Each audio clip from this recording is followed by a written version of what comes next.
Você poderia falar sobre os 5 Budas no budismo tibetano? Olha, é um assunto muito vasto. Não é no budismo tibetano, é no budismo em si, entendeu? Mas é mais que o budismo Mahayana, né? Teve uma coisa fácil para entender. Aonde está Buda Shakyamuni? No céu. Hã? No céu. No centro? Não, tem a estátua dele ali. É.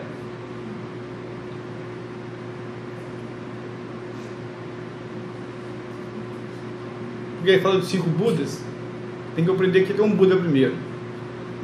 O que acontece é que as pessoas que, quando pegam questões assim, que se mostram no budismo tibetano como os 5 Budas, ou Buda tal, ou, sabe? A primeira coisa que acontece é tipo, é quase que estabelecendo ou partindo de um princípio de que um Buda, seja qualquer Buda, os 5 Buda, Buda medicina Amitabha, entendeu? Eles são alguns seres, algum tipo de ser que está em algum lugar, em algum plano, entende? Fica parecendo que, na verdade, talvez quando a gente pega essa ideia, a gente acaba trazendo esse aspecto iluminado para um nível meio mais inferior. A gente desce tira eles da cobertura e traz para o primeiro andar, entendeu? Onde tem mais barulho, coisa, fica coisa mais próxima. Então, se você pensar nos 5 Budas, é como pensar no Buda Shakyamuni. Quem é Buda Shakyamuni? Né? Onde está o Buda Shakyamuni? O que aconteceu com ele? Né?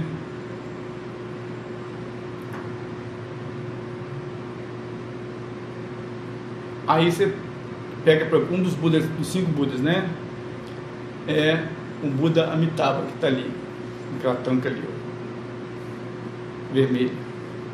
Aí você tem Vairochana, você tem Akshobhya, tem Ratnasambhava, né? Já falei 5.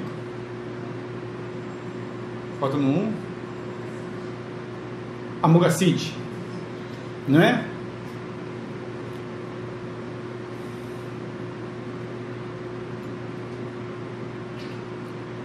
No fundo, em aparência, eles são como Budas, os seres iluminados, cada um tem sua terra pura, não é? Se você for no nosso site lá, você tem um texto chamado O que é a Terra Pura, os Budas, e que é a Terra, os reinos impuros de Sansara. Ele tem descrição de todos esses 5 reinos, todas essas terras puras, né? Enquanto de um lado assim, dualístico, porque nada mais que todo o universo, de acordo com Tantra Kalachakra, né? Todo o universo nada mais é do que um reflexo do nosso próprio sistema de corpo, tanto físico como psicofísico, como os canais, chakras e tudo anda em conjunto, é como um reflexo muito grande, isso tudo. Você pode pensar de outra, e dentro desse sistema, os 5 Budas nada mais são do que os nossos próprios 5 skandhas, entendeu? O skandha da forma, nome forma, o skandha da sensação, o skandha da percepção, formações mentais e consciência. Enquanto não reconhece esses 5 agregados como sendo esses 5 aspectos iluminados, 5 atividades, nem atividade não, mas digamos assim, 5 aspectos mesmo, 5 qualidades iluminadas, a gente só lida e reconhece eles como sendo os 5 skandhas, entendeu? E aí, os 5 Budas ficam lá e nós ficamos aqui. Quando a gente reconhece que esses 5 skandhas, esses 5 skandhas quer dizer, sabe, montes, amontoado. Você pega um amontoado de coisas aqui, tem 5 amontoados. Eles se juntam, né? Eles dão o aspecto de que eles dão a impressão que existe uma identidade de um eu. Porque se for falar de uma forma como um estudioso do misticismo, da mitologia budista, que mitologia budista só existe para quem não é budista ou para quem é estudioso, historiador do budismo. Para um budista, um praticante, não existe mitologia budista, não é? Que vê isso como mitologia, vê isso como se fosse, ou como eles falam, eu não tenho a mínima ideia do que quer dizer isso, mas se fala em psicologia, que são os arquétipos, uma coisa assim. Eu não tenho informação nessa área, então não sei o que é, mas sim, tento compreender, acho que compreendo um pouquinho como é que é, ou como que é essa ideia, entendeu? Essa visão dos 5 Budas. Porque, no fundo, nós somos Budas, entendeu? Não reconhecido por nós mesmos. O dia que nós desenvolvemos ou desabrocharmos 100% das nossas qualidades e capacidades, isso quer dizer que todo o eu for destruído, todo o aspecto de confusão for eliminado e sobrar só Rigpa pura, ou Vidya pura, sabedoria pura, a realização em si, despertar, nós estaremos o Buda. É a mente, é Buda. Quando essa mente, esse aspecto iluminado, ele atua, ele vai atuar com um movimento, vai atuar com essa ação, ele se manifesta. Ou, né? Por exemplo,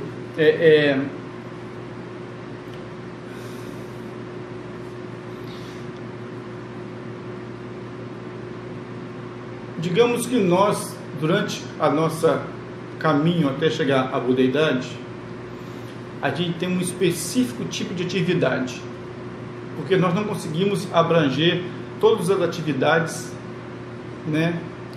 Tem uma atividade, e quando se manifesta essa atividade de Buda, ela vai ser manifestada de uma forma específica, de acordo com a necessidade de cada um, né? E aí, por exemplo, se você tem uma atividade, a base é a compaixão de todos, certo? Sabedoria e compaixão. Challenge, por exemplo, né, é compaixão, mas tem challenge ali de branco. Automaticamente, se você vê a cor branca da atividade, é pacificação, que é o Buda Vairocana. Mas tem challenge vermelho ali, certo? Que é a atividade de magnetizar, que é o Buda Amitabha, a atividade em si. Então, por isso se colocou cores nos 5 Budas para poder representar esse tipo de atividade quando se manifesta. A base é uma só, mas a atividade é outra. Entendeu? Pode vir que apareça challenge azul, eu nunca vi, mas pode vir. A compaixão na forma de purificação, ou amarelo na forma de como enriquecimento. Então você vai ter, às vezes, divindades de um certo um Bodhisattva, um Idam, como Vajrayogini ou Tara, que vão ter vários tipos de cores diferentes, e ao princípio é o mesmo, a atividade é que é um tipo de atividade. Então essa atividade tem esses 5 tipos de atividade. Nós temos 4 tipos de atividade, né, e com 5 aspectos de Buda. Você tem atividade de pacificação, né, branca, atividade de enriquecimento, magnetização e atividade de irada, certo? E quando você vê a mandala que eu digo assim, é um círculo, você tem a divindade e tem algumas divindades em volta. Geralmente tem a central. A central é aquela que vai incorporar aquelas 4, independente de cor que seja. Por exemplo, né? Vai incorporar as 4. Por exemplo, você tem ali chalice vermelho ali. Aí você tem as 4 divindades em volta deles com as 4 cores também, certo? Como essa atividade vai se desenvolver. Então, cada um desses Budas representa uma atividade. Vairochana, na verdade, que é o central, que é o branco, ele vai representar ele representar a união disso tudo, ou a Akshobhya também. Porque a Akshobhya é azul, então é a atividade de purificação, pacificação através da purificação, né? E Vairochana é pacificação mesmo, que é branco, através do acalmar as coisas, relaxar as coisas, né? Mas na forma mais simples de ver é pensar que nós temos esses 5 aspectos. Nós somos formados em 5 aspectos. Só que nós não reconhecemos isso, ou não realizamos isso, nós não percebemos isso como sendo essas atividades iluminadas. Nós percebemos isso apenas como sendo o skandha. Por exemplo, do skandha da consciência Vairochana, né? E daí, cada um é um tipo desses skandhas. Quando você vai praticar isso dentro do budismo tibetano, praticar, isso é específico do budismo tibetano, né? Praticar o aspecto tântrico ou aspecto vajra, porque vai lidar com o quê? Vai lidar com meditações, criações de divindades, criação de terras puras, de mandalas, entendeu? Essas coisas todas. O que no budismo Mahayana, que não tem um aspecto Vajrayana, não tem esse tipo de mecanismo. É visto mais como algo a ser homenageado, relacionado de uma forma, é claro, tem a vacuidade e tudo, mas como se fosse o aspecto, tentar botar uma forma bem clara para não confundir, né? Por exemplo, quando a gente vê Chalice ou vê Kuan Yin, né, que é o Buda da compaixão, você vê como o princípio da compaixão, como compaixão em si, onde está em tudo. No Vajrayana, o que o chama de idam, que é esse aspecto, isso é uma forma de trabalhar a compaixão. Então você usa de meios, ferramentas, artifício para você fazer isso envolver. No Mahayana, você trabalha a compaixão, né, dentro do caminho do Bodhisattva, desenvolvendo compaixão, entendendo o sofrimento dos seres, né, entendendo as causas do sofrimento, desenvolvendo compaixão através do treinamento mental da bodhicitta, para surgir a compaixão. Tá? É uma coisa que você vai tirando aspectos ruins da sua mente e adotando aspectos positivos na sua mente. Você vai deixando de fazer esses atos que levam a resultados negativos, que levam a sua mente a ter mais hábitos negativos, e você começa trocando por hábitos positivos. Então você vê dentro do ensinamento dos Kadampas, por exemplo, se lida muito com isso, com os aspectos, através da conduta, da mente motivada pela bodhicitta, aumentamento e iluminação, certo? Então você vai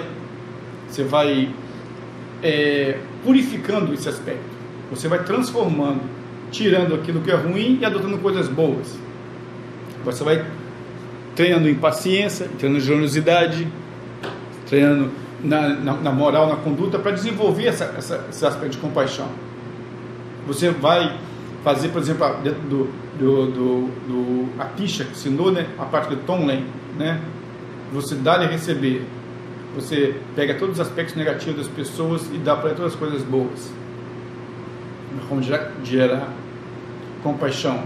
Você observa o sofrimento do outro, você entende porque que o outro sofre, você tenta abarcar todos com a mente altruísta, mudando seu aspecto mental, certo? Sendo cônscio da palavra, usando palavras gentis, desenvolvendo compaixão e tudo, certo? São vários métodos. Entendendo, saber como você fala. Aí você pega isso, como você vai desenvolver isso dentro do Vajrayana? Isso é uma coisa que você pode fazer no dia a dia. No Mahayana você faz no dia a dia. Se não é só dentro sentada, você vai meditar, né? Shamatha, Vipassana, e no dia a dia você vai contemplar. Você senta também para contemplar sobre isso. No dia a dia você vai contemplar e lidar com isso, né? Vendo todos os seres que têm natureza de Buda, têm os mesmos problemas que você, eles também precisam de ter oportunidades para poder desenvolver. Agora, no Vajrayana é uma parte que você vai trabalhar enquanto estiver sentado. Por exemplo, no Mahayana você vai adquirir compaixão, você vai tirando as coisas ruins, vai botando coisas boas e vai galgando o caminho. Supostamente você é uma pessoa impura que vai purificando, vai adquirindo hábitos bons, sabe? Pensamentos positivos sim, de benefício. E você é uma pessoa que vai chegando de um nível até outro. Que nem, por exemplo, sabe que o caminho Mahayana você tem lá o caminho da acumulação, da junção, da visão, e assim vai percorrendo através de treinamento mental. Então você é uma pessoa que é totalmente confusa e que não tem compaixão, precisa desenvolver, treinar sua bodhicitta, treinar sua compaixão. No Vajrayana você usa uma técnica diferente. Você vai sentar através da grande motivação do tomando refúgio, da mente totalmente unifocada e, como se fala, 100% centralizada na devoção com o guru, com o mestre, com o que está fazendo, com o caminho, com a linha, com tudo. Sem nenhuma dúvida, você vai sentar e através das instruções e do abhisheka que você recebeu, da iniciação que você recebeu e que foi explicado pelo mestre, você vai sentar e você vai estabelecer naquele momento em que você sentou, que naquele momento você fala assim: eu reconheço a vacuidade de tudo. Tudo é vacuidade. Todas as coisas são fazer de existência inerente. E como a cada momento o eu surge, a cada segundo surge o eu, está surgindo, ele morre e renasce toda hora, né? Surge um instante de consciência, desse instante não tem mais nada. Então, desse estado básico de tudo, em vez de surgir um eu, os 5 skandhas, vai surgir a pura divindade já estabelecida. Surge Cherese. Da flor de lótus tem a sílaba Shri, branca. Você surge como Cherese. Você surge como Cherese. Tá? Nessa prática que a gente faz, a gente não surge como Cherese, mas para mim a Tara. Você já surge como Cherese, como Tara. Não precisa fazer mais nada. Entendeu? A ideia é que daquele momento ali, você já começa a sua atividade como Bodhisattva. Você já é compaixão completa. Você já é sabedoria completa. Seus skandhas, todos, já se transformaram nos 5 Budas, já são 5 Budas. Você não precisa mais desenvolver isso, entender que isso é. Você é. E quando tem a aparência de forma, né? Forma Vairocana, a forma de Vairocana, né? Você aparece lá com a forma que é o Sambhogakaya, que é a emanação ou a manifestação pura da mente iluminada. Então, naquele instante que você está ali, o que você está fazendo é isso. Seus canais, corpo sutil, não é mais todo poluído, nem é todo torto ou está totalmente emaranhado. Eles estão corretos, purificados e limpos. Seus chakras estão todos, como fala, desobstruídos. A sua mente está totalmente centrada. Entendeu? Você não tem mais nenhum tipo de relacionamento com a sua manifestação como a gente tem aqui agora. Você não vê um braço de carne sólido, cheio de ossos, com carne, com nervos, com pele, com sangue, com nada. O que você se percebe dentro dessa esfera é um corpo de luz. E aí não importa se você não tem nenhum tipo de ponto de referência de apego ou rejeição por alguma coisa. Você pode tanto se manifestar como 2 braços, ou com 4 braços, ou com 1000 braços, ou com 6 braços, entendeu? Ou com várias cabeças. Então, às vezes as pessoas veem, misturam muito, tá? A mesma coisa, mas como ela é trabalhada de diferentes níveis,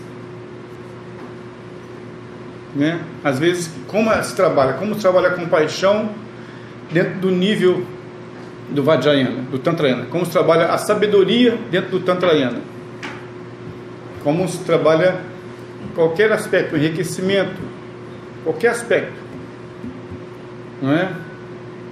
Desenvolve a cura, por exemplo, né? Bem que por exemplo,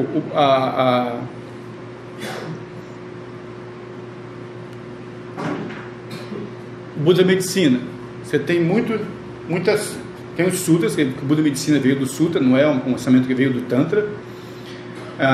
Os chineses fazem muita puja, né? Oferenda que com eles faz as pujas por causa de trazer todo tipo de cura, tem as cerimônias toda aí relacionada a isso. No Vajrayana também tem, mas embutido com isso, você tem todo esse aspecto de transformação. Você não acumula, né? Você está acumulando mérito de fazendo coisas para poder realizar aquilo que você não é. No Vajrayana, você vai meditar no Buda Medicina, de uma hora para outra você é o Buda da Medicina, dentro do palácio, com todo o séquito.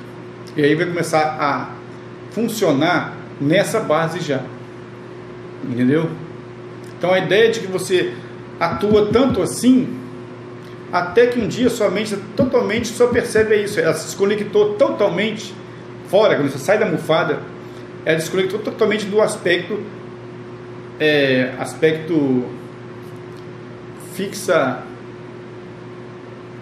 de fixação. Como é que falaria isso, hein? O aspecto fixador, entendeu? Na nossa natureza impura, no aspecto do ilusório.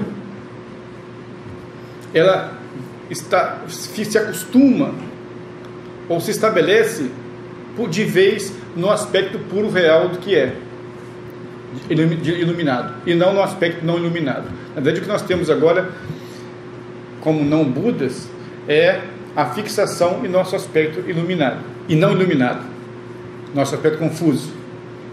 Ser Buda é só você se desafixar disso totalmente, sabe? Abandona totalmente isso. Então, por isso que a iluminação, e aí você tem várias abordagens, por exemplo, no Mahamudra, ou talvez você não entenda do Zen, mas é só sentar e... Eu estava conversando com o Índio esses dias, o Índio, aquele monte, falando sobre como é que é a instrução. Minha cidade, você senta e vai sentado, depois vai dando instrução, mas não tem uma coisa, eu não entendi, não tem uma coisa muito categórica como a gente faz, um chamata, coisas assim, até fica lá, até você reconhecer a natureza pura da sua mente, não é? Então tem esse aspecto também do Mahamudra. O que faz, e quando diz que reconhece, entre a mente não reconhecida e a mente que reconhece, é assim, não tem uma grande distância. Não existe uma grande distância a ser percorrida. Na verdade, a iluminação está na nossa face, está na nossa frente assim. Entendeu? Então, o que faz no Vajrayana é esse tipo de trabalho. E quando você pratica, recebe iniciações e faz as sadhanas mais elaboradas, todas elas têm uma hora que tem a iniciação e que vem os Budas e te inicia, te dá o Abhisheka, os 5 Budas com as 5 consortes, com os 8 Bodhisattvas. As 5 consortes nada mais são do que os 5 elementos, né? Só quando você não reconhece elas como sendo a contraparte feminina, a contraparte de sabedoria dos Budas, elas são os 5 elementos. E aí, dentro das grandes tantas, você recebe essa iniciação. É como que você estabelecendo, a iniciação Abhisheka, que eles colocam dentro de você todas as bênçãos, todo o poder. Quer dizer, você está, naquele tempo, você não está recebendo uma coisa de fora, você está reconhecendo e estabelecendo a natureza de cada um dos seus skandhas e a natureza de cada um dos seus 5 elementos. Para você não ter nenhum tipo de fixação na natureza impura, confusa desses aspectos. De uma forma externa, né, como foi ensinado pelo Buda Shakyamuni, a terra do Buda Amitabha fica a oeste, certo? A oeste de onde?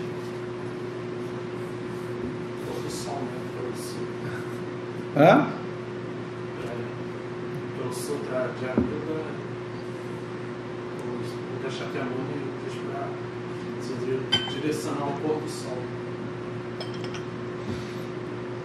Em que fica o oeste? Porque na ideia do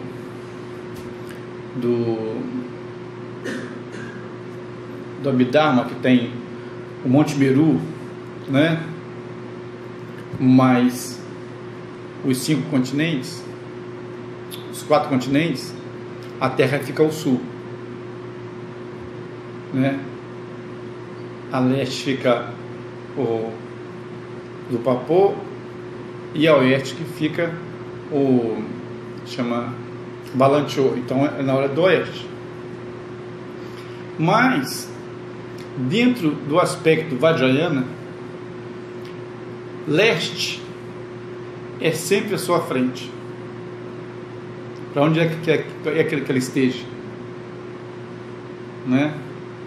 Mas se você pensar bem, nesse nosso universo, o Sol ele não nasce, ele só para a Terra que gira, né? Então o oeste vai mudar, certo? Você não tem, vou ter uma referência própria, né? Assim, o que eles falam é que essa terra pura do Buda Amitabha, né, Sukhavati, eles sempre falam assim, tem 2 modos de você explicar. Explicar não, de você demonstrar isso. Por quê? Porque numa forma última, se eu falo que é no oeste, que tem o Monte Meru, tem os planetas, tem uma galáxia, isso no fundo, dentro do assentamento da Prajaparamita, isso é tudo o quê? Ilusório, né? Isso é tudo dualista, isso é tudo dentro da realidade relativa. Ultimamente não, me fala mesmo, no estado absoluto, não existe localidade, não existe direção, né? Mas se você botar numa forma dualista, em algum lugar distante nesse universo, em um universo lá para distante, longe, algum lugar, né? Existe onde que se manifestou o Buda Amitabha. É a mesma coisa aqui do nosso universo aqui, vamos botar da nossa galáxia, né? Eu não sei, é a área de manifestação universo do Buda Shakyamuni. Shakyamuni se iluminou e aí se tornou o quê? Se tornou a terra pura do Buda Shakyamuni. Mas a gente não reconhece isso, certo? A gente só vai reconhecer, só vai poder perceber até essa ambiente como terra pura, que é terra pura mesmo, quando a gente chegar pelo menos no primeiro nível de Bodhisattva. Você precisa ir desenvolvendo, trabalhando até chegar ao nível de Bodhisattva, primeiro nível, que é o nível da visão, realizar um mínimo de sabedoria, da vacuidade, para você perceber que aqui é terra pura. Não basta nascer aqui, nós nascemos dentro da terra pura do Buda Shakyamuni, mas a gente não reconhece isso. A única diferença do Buda Amitabha é que, pelo voto que ele fez, antes de se tornar Buda, que ele falou que qualquer um que nascesse lá, no universo dele, renasceria na terra pura dele. Já teria como Buda, como Bodhisattva. Se a gente tivesse uma nave que pudesse ir tão longe, a gente não tem esse karma e nem tem uma purificação mental para tal, um karma mental. Ele chegasse lá e a gente ia encontrar um monte de pedra, um universo onde tem um monte de planeta, um monte de pedra, um monte de, sabe? Você não veria. Para você perceber isso, você teria que ter uma purificação, karma, para poder ver aquilo. A gente não tem nem karma para poder ir lá, na verdade. Acho que se a gente tivesse karma para chegar lá de alguma forma, a gente conseguiria ver a terra pura. Isso é feito como?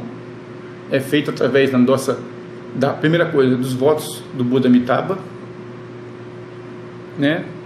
Que chegou no universo, no universo, essa parte do universo, você reconheceria isso como a terra pura. Todo o ambiente, mas isso é do voto dele e também com a nossa devoção com relação ao Buda Amitabha, certo? Mas a devoção tem que ser uma devoção ímpar para se conseguir isso. Não basta falar agora, eu tenho o Buda Amitabha, chega na frente, você chuta você, sabe, a sua mente se dispersa. Mas não, em compensação, a gente tem o karma de ter nascido na terra pura do Buda Shakyamuni, só que a gente não reconhece, mas a gente pelo menos ouve, porque não diz que pode renascer lá no Buda Amitabha dentro de lotes fechados. Não, mas aí você nasce, é melhor que aqui ainda. Isso significa que devido a algum tipo de karma, né, você, de obscurecimento mental, de alguma duvidazinha qualquer, você não consegue perceber o Buda Shakyamuni. Você ouve, mas não vê o Buda Amitabha. Entendeu? Um dia eles abrocham através dos ensinamentos. É como se... Mas você não nasce numa flor de lótus. Você não percebe. É como se a gente não conseguisse enxergar, entendeu? O que acontece... Aí tem uma outra explicação também, que assim, não existe uma localidade, no termo último, não existe uma localidade de universo. Dewa-Chen, ou Shukavati, é apenas um estado mental, de realização mental. Você pode estar aqui, realizou, e você está, sabe, percebendo lá, você está lá. Assim como se diz Karma Chagmi, se considerava Karma Chagmi uma emanação do Buda Amitabha. Então, o tempo todo ele estava em Shukavati. Entendeu? Mesmo que o corpo estava aqui, a percepção dele estava em Shukavati, entendeu? O tempo todo. Ouvia pensamentos diretos, coisas assim. relação aos sofrimentos desse mundo. Que? Sofrimentos desse mundo, desse planeta que a gente está. Aí estaríamos na Terra por Buda Shakyamuni, mas recebendo sofrimento. Não entendi. Então, esse é o momento que atingimos um estado de realização, de iluminação. Não, pera, existe uma coisa que é ser Buda completo, outra coisa é você ter realizações até chegar a ser Buda. Como um nível, primeiro nível de Bodhisattva, segundo nível de Bodhisattva, terceiro nível até o 10º. Sim, no caminho do Bodhisattva. Nós estaríamos participando da Terra pura do Buda Shakyamuni, mas percebendo os sofrimentos do mundo. É isso? Você tem vários níveis, você tem 10 níveis de Bodhisattva. Eu não tenho essa erudição toda na cabeça, mas isso está lá no capítulo de Tantra Chandrakirti, né? Entrando no caminho do meio, onde você tem lá explicando, acho que é o 9º capítulo, que explica todas as terras puras e as realizações de acordo o que você purifica e o que você realiza em cada um desses níveis. O texto é imenso e tem comentários imensos. Isso era a ideia de, depois que acabar com o Gampopa, a gente adentrar nesse texto. Você tem... isso é baseado no 9º capítulo do Chandrakirti, do Madhyamakavatara, que chama. Entrando o portal do caminho do meio, que é o 9º capítulo, que lida só sobre isso. Então dá a explicação do primeiro nível de Bodhisattva até o nível 10º nível de Bodhisattva, cada terra pura, entendeu? E aí, por exemplo, eu falei com vocês, eu tenho um comentário desse tamanho assim do 8º Karmapa nesse capítulo, e tem um outro comentário também desse tamanho do 9º Karmapa comentando o comentário do 8º Karmapa nesse capítulo, elucidando mais ainda. Eu tenho até a Carruagem dos Afortunados, é um texto, esse texto do 9º Karmapa é muito bom, e tem um DVD do Khepo Sutra Indiano, que eu gostaria até depois, se pudesse, a gente pudesse traduzir ou legendar ele, eu estava falando isso com uma coisa, poder sentar e fazer sessões, porque ele é muito bom. Você segue com texto, com livro, ele faz algumas partes de cada uma delas, sabe? E dá explicações em cada nível, entendeu? Então, em um nível de Bodhisattva você vai ter uma purificação e uma percepção, no outro nível para frente uma purificação, uma percepção diferente, mais sutil, mas entra num campo tão sutil, sabe, que fica difícil para você, nós daqui, até entendermos. Por isso tem tanto comentário de mestres que conhecem a realidade, para poder explicar aquilo direitinho. Qual é a diferença de uma coisa e outra? Se ele percebe uma coisa, se ele não percebe outra. Se ele está sujeito a uma coisa, se ele está sujeito a outra. Apesar de ter percebido a vacuidade, o que ele ainda está sujeito a isso? Fica um eu, né? Diz que ele elimina por completo todas as emoções negativas, como um arhat, né? A eliminação total no 7º nível, né? Mas ainda ele mantém algum tipo de karma, porque o arhat elimina todo o karma, para poder continuar se manifestando, renascendo, para o benefício dos seres.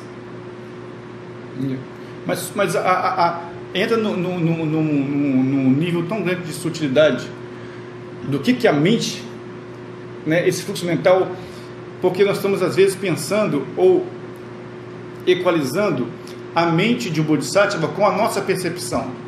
Imagina como você não percebe o mundo mais como ele é, entendeu? Você não percebe a você mais como você é. O que surge de pensamentos daí? Quais motivações que surgem daí? Que esfera você está interagindo dentro do seu mundo? Porque nós sabemos que todo o universo que surge e que nós habitamos, surge da onde? Da nossa mente, certo? As coisas são assim por causa da nossa mente, estabeleção assim. Quando essa mente ela começa a ver e a perceber, a realizar toda a vacuidade, toda a realidade como as coisas são, o que surge daí? Qual são as manifestações que surgem? Como é que essa mente funciona? Se ela entendeu a vacuidade e se ela transcendeu o apego e a aversão. Mas a diferença é que ainda existe, desde o começo, uma força motriz que é a bodhicitta. Então, diz que cada nível dos bodhisattvas, você treina em um tipo de paramita.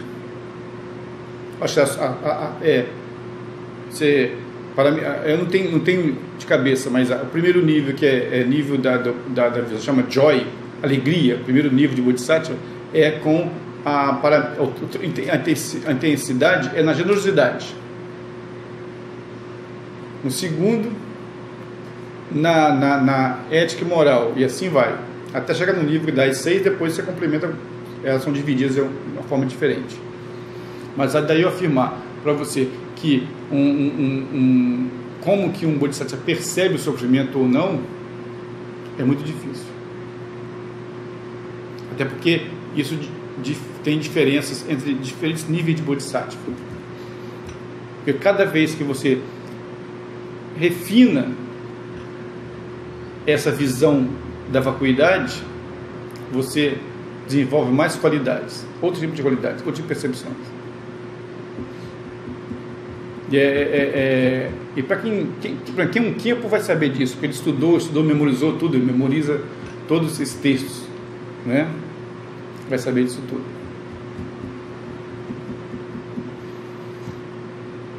Dentro do Mahamudra, por exemplo, isso é dividido em yogas, as 4 yogas. Não é os 5 caminhos. Esses 5 caminhos, acumulação, junção, aplicação, visão, né, meditação e de realização, é do Mahayana. No Vajrayana, no Dzogchen não tem, mas no Mahamudra e a primeira yoga do Mahamudra, que é da unifoco, unifocado. Segundo, da simplicidade ou não elaboração. Terceiro, um só sabor. E 4, de mais não meditação. E cada uma é dividida em 3. Uma básica, uma média, uma...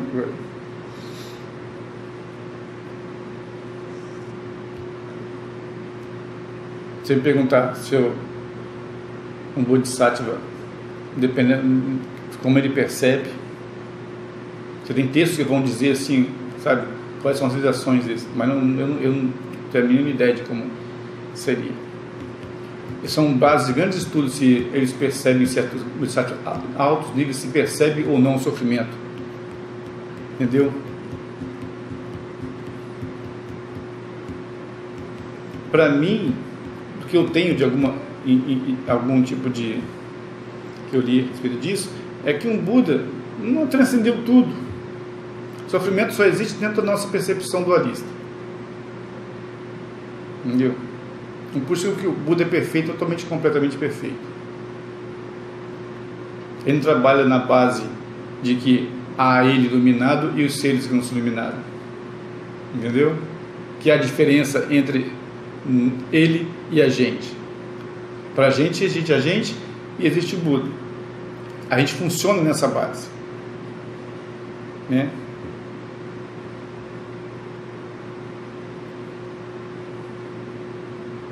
Para um Buda, eu acho que não funciona essa base, porque não tem nem mais um eu que me separa. Até o Bodhisattva, assim, até lá em cima tem uma coisa muito finíssima.